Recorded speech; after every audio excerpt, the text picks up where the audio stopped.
ศาสนาในใจช้างไทยผู้ยิ่งใหญ่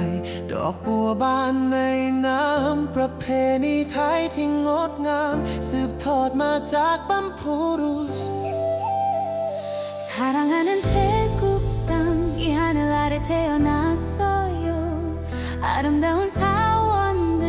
마음속 불교 신앙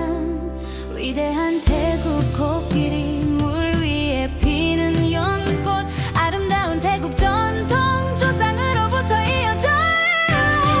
ไทยในใจไทยในใจรักแผ่นดินไทยไม่เสื่อมคลายลูกทุ่งและที่ป๊อปในหัวใจจากเหนือจดใต้จากอีสานถึงใต้ไทยในใจไทยในใจประเทศไทยตลอดไป마음속에 태국 마음속에 태국 태국 땅 사랑 변치 않아요 마음속에 태국 마음속에 태국 블루탕과 힙합이 마음속에 북쪽에서 남쪽까지 이산에서 남북까지 마음속에 태국 마음속에 태국 영원한 태국이에요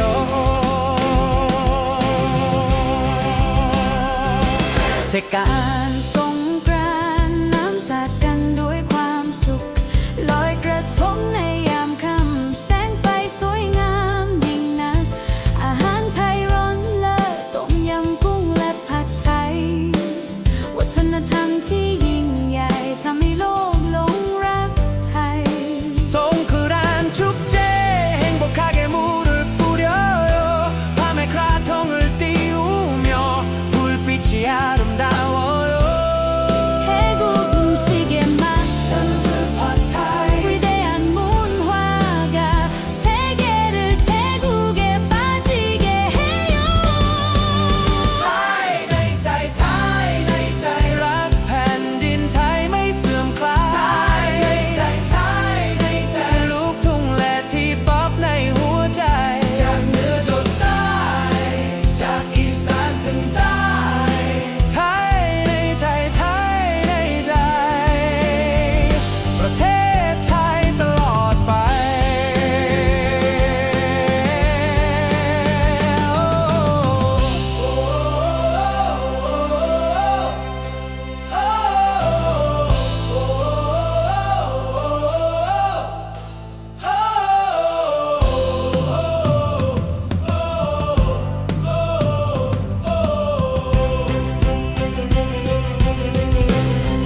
ไม่ว่าจะเป็นลูกทุ่ง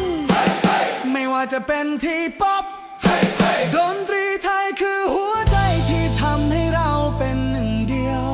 รักกันไว้นะคนไทย ช่วยกันสร้างประเทศ ไทยในใจตลอดไป ประเทศไทยยิ่งใหญ่ 룩정이든 힙합이든 태국 음악은 마음이에요 우리를 하나로 만드는 태국 사람들이요 서로 사랑해요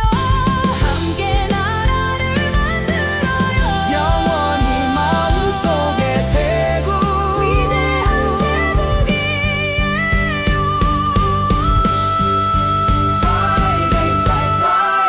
ใจรักแผ่นดินไทยไม่เสื่อมคลา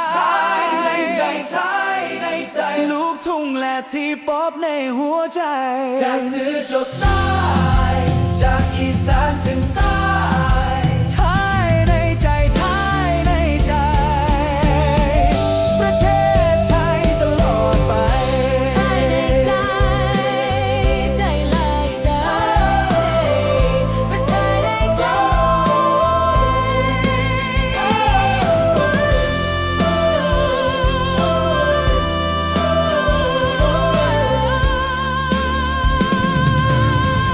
ประเทศไทยยิ่งใหญ่ 마음속에 태국ยิ่ง